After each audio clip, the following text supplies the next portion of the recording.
Hi, I'm George. Welcome to DIY Camp Life.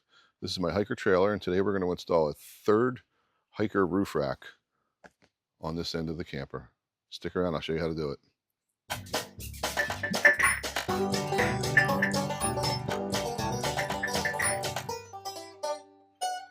All right, as I said, we're going to install a third roof rack here. As you can see behind me on this side, we have two already installed. These were installed by me. These were not factory installed.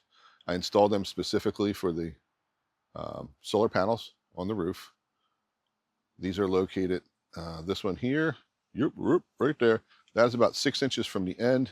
This one here is mounted directly in the middle.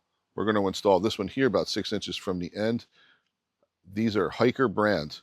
Those are Hiker. I'm going to put another Hiker here.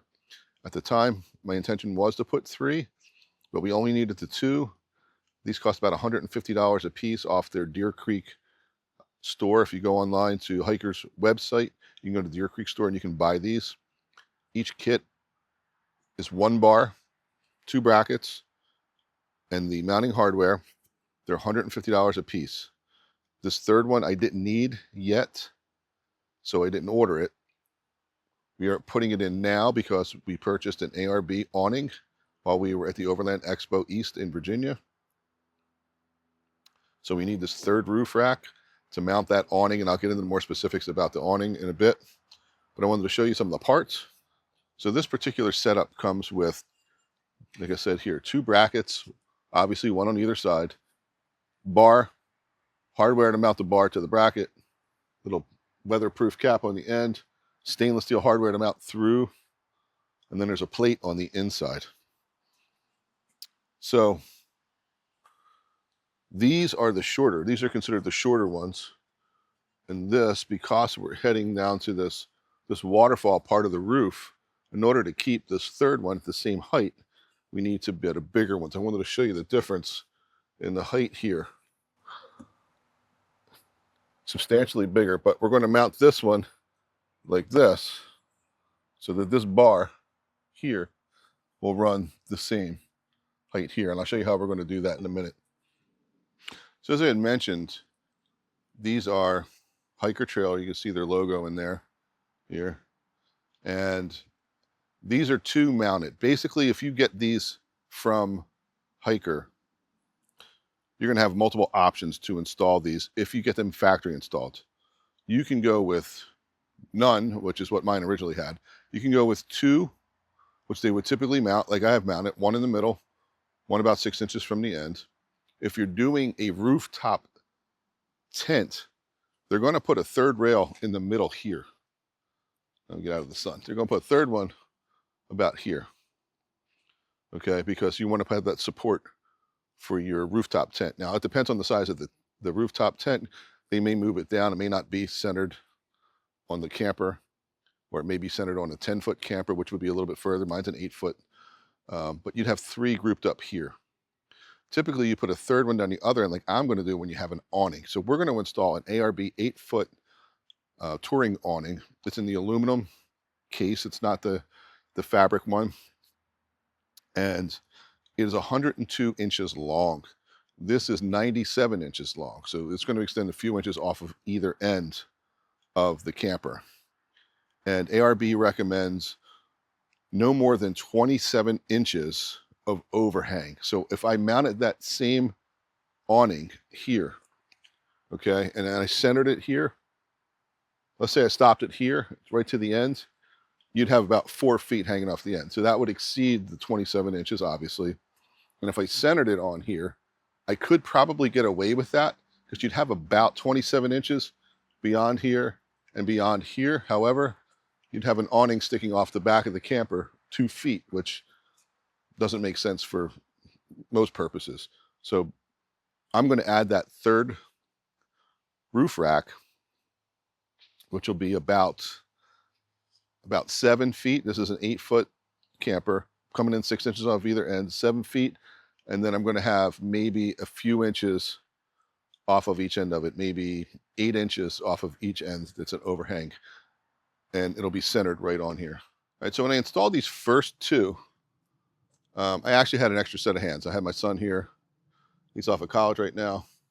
he was able to help me get these installed. Basically what I did was I found where this one went. I installed the bracket, installed the other bracket, stuck the pole in it, tightened everything up. Had an extra set of hands to do that. I don't have that luxury this time. So I'm going to show you how I'm going to cheat and get an extra set of hands for free. All right, so what I did here was I took a 2x4, two 2x4s actually, clamped them to the existing roof rack. These boards are as straight as I could find. And then what I'll do is I'll assemble the other roof rack that's going to go here, and I'll clamp it to that as well so that it falls about to our 6-inch mark. And that'll give me a ballpark of where we want to install these. So what I did, I spanned that 2x4 all the way across. I clamped the bar, the 1x1 steel bar. I bolted it to these brackets. These are the long brackets. And I positioned them about 6 inches from the front. The most important thing that I can tell you about doing this, you're going to drill 4 holes through your camper. Make sure you know what's on the other side. You have to have clearance for these brackets. Okay? When I first installed the other 2, I almost messed up and drilled in. Basically, you don't realize how thick the roof is. There's insulation in the roof, so you have to come down. I came down about 3.5 inches to the first hole. This hole here is about 3.5 inches down. It should be enough to clear this. The only way to know is to drill the hole. So you kind of have to do a lot of guessing. I came in 6 inches here, which gave me about 6.5 to the hole, and about 3.5 down to this hole, which should allow this plate to mount properly inside. Now, don't forget, most of these campers have a cubby in the front here, okay?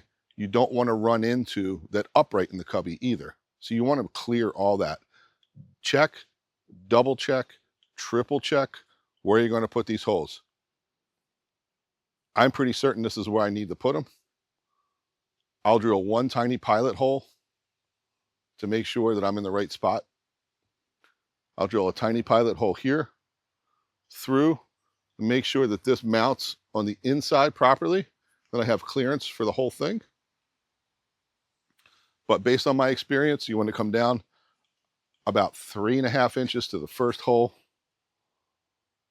and make sure that this is left to right inside. It's the same issue with the one in the back because there's an upright in the galley that splits that top galley, at least for mine, because I customized it that way, but it will come from the factory that way if you ask them.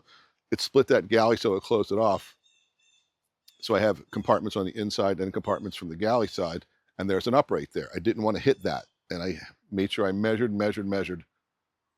They say, measure twice, cut once, or cut once, measure twice. Measure 3 times. Please measure 3 times, because if you put this in the wrong spot, you're going to have holes in your camper that don't have anything in them. So let's get to putting some holes in my camper. Okay, so I just double checked, drilled a pilot hole. Mine lines up beautifully. Just the edge of this bracket. So I'll show you the right way, HT. The edge of the bracket just is about maybe a 1/2 inch clearance from the edge of the tightest part. So mine worked out fine. 6 inches from the end, 3.5 inches down that first hole. This plate will mount in there. So I drilled pilot holes. You want to make sure that those holes are centered in those holes so you can run this through. So we're going to drill the actual holes. 1/4 inch drill bit. The hardware is all stainless steel. These are maybe metric, but 1/4 inch is the size of the hole. I don't want these holes sloppy. I don't want them any bigger than they need to be because I don't need places for water to get in. So I'm going to show you how we'll waterproof that. And they also give you rubber grommets. I'll show you all that. So let's drill these holes first.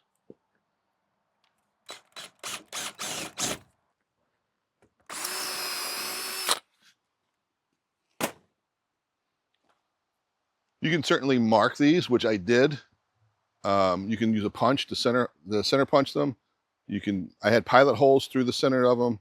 I just used this as my template. Typically, I wouldn't do that because I guess you can scrape the powder coating off the steel, but these are started. So I'm going to show you how we do the rest of this.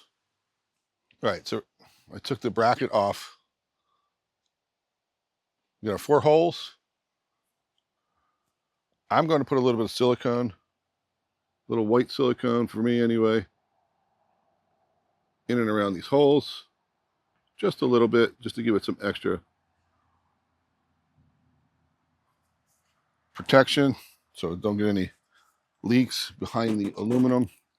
These bolts, for while we can see them, these are stainless steel bolts with Allen key sockets, heads, all stainless steel, but they come with a rubber gasket. Okay, and basically that rubber gasket, there's no instructions with this. Hiker sends no instructions. There are no instructions online.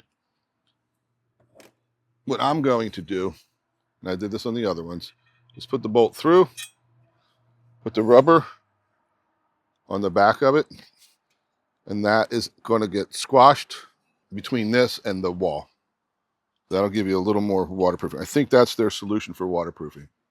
So give me a second, I'll get all 4 of these on. Okay, so now I just have the bracket pushed through with 4 stainless steel bolts that were supplied with this through here. It's being held on by the 1x1 steel bar that's being held up by the 2x4, as you remember.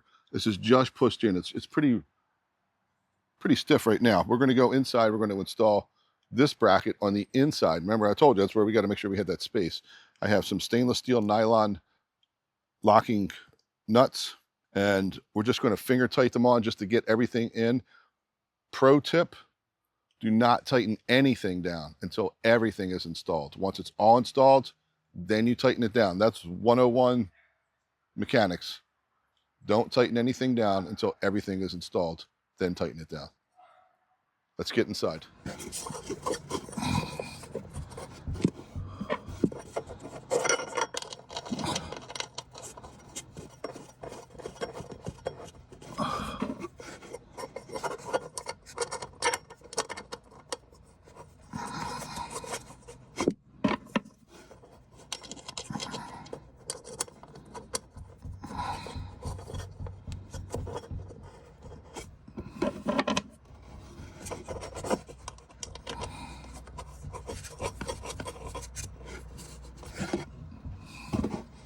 So now that we have this installed, nothing's tight yet. I'm going to do the same exact thing on the other side. I'm not going to film that. We're just going to knock that out real quick, and then we'll go back and tighten everything.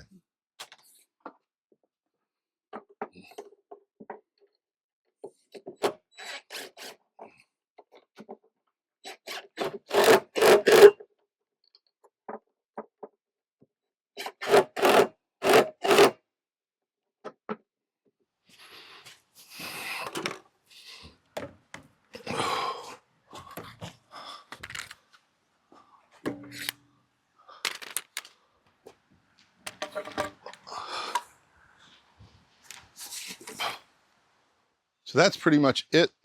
We have our 3rd roof rail attached. We're going to be putting an ARB 8x8 straight awning across the passenger side here. We're going to be using these ARB brackets. They're going to mount onto the roof rack. This will face out, and then the awning will mount to this. I'll give you a closer look. All right, so these brackets, I'm going to mount something like this. I'm not sure if they can sit back at that little piece there,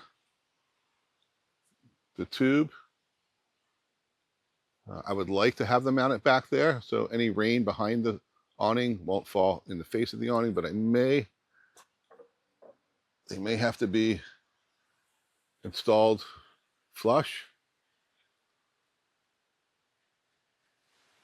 And there's going to be 3 of them. 1, 2, 3. And yes, I will have to mount them in conjunction with this solar panel thing that I made. Well, that shouldn't be an issue. So that's going to be our next video. One thing I did forget to mention were these little plastic covers. They go in the ends of the square tube. And these are actually kind of important because it keeps the rain out. You get too much rain, you get rainwater in here, just sitting in there, it's going to rot this out. I mean, these are pretty heavy duty steel bars. It would take a lot to rust them out, but it also has a nice finish to it. So don't forget to put them on.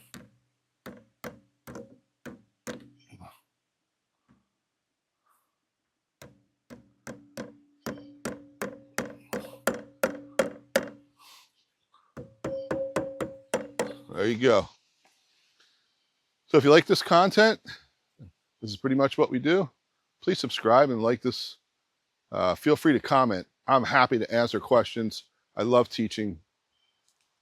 Hit me up with any comments, better ideas, what I did wrong. I'm open to suggestions. So you guys hang in there. We'll see you at the next video, which will be installing the brackets in the ARB awning. Take care.